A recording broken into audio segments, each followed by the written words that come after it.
ប្រលឹងខ្ញុំកំពុងវងវែងក្នុងភៀមងងិនមិនដឹងថាដើរទៅតាមផ្លូវណាពន្លឺនៃជើឆ្កាងសេរីរុងរឿងនៃត្រង់បានចែងចាំងពន្លឺយ៉ាងត្រចង់ដល់ខ្ញុំអំពើបាំដអាក្រង់ហើយច្រើននៃខ្ញុំត្រូវបានសុំបានដោយព្រះលោហិនព្រះគ្រីស្ទដោយក្តីស្រឡាញ់អើចោះនឹងព្រះគុណអស្ចារ្យខ្ញុំបានកើតជាថ្មីក្នុងព្រះអង្គដោយគ្មានព្រះគុណព្រះខ្ញុំមិនអាចឈរងមកដោយគ្មានសេចក្តីស្រឡាញ់នឹងអំណាចនៃឈើឆ្កាងខ្ញុំមិនអាចឈរងមកដោយគ្មានព្រះគុណព្រះខ្ញុំមិនអាចឈរងមកដោយគ្មានសេចក្តីស្រឡាញ់នឹងព្រះគុណអស្ចារ្យខ្ញុំមិនអាចឈរងមក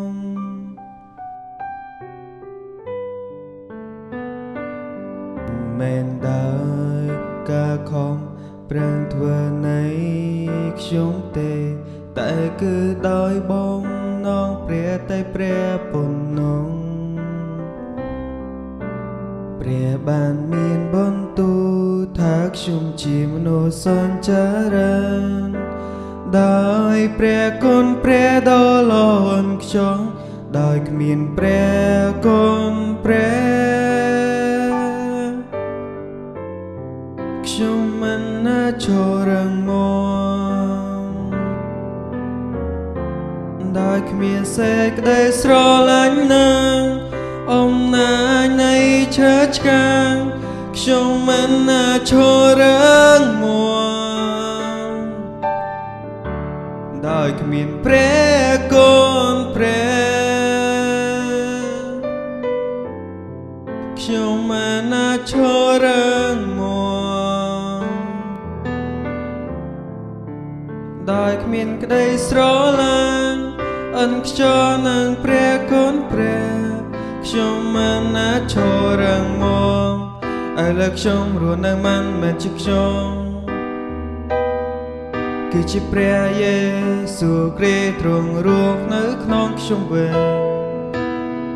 មិនមែនដោយកម្លាំងនៃខ្ញុំតែដោយអំណាចព្រះអង្គឥឡូវខ្ញុំនៅរស់នៅជាមួយព្រះដោយព្រះគុណបំណងដោយព្រះគុណខ្ញុំនឹងរស់ដោយសេចក្តីស្រឡាញ់នៃឈើឆ្កាងនឹងអំណាចនៃព្រះខ្ញុំនឹងឈរងមកដោយព្រះគុណនៃព្រះដោយព្រះគុណខ្ញុំនឹងរស់ដោយក្តីស្រឡាញ់នឹង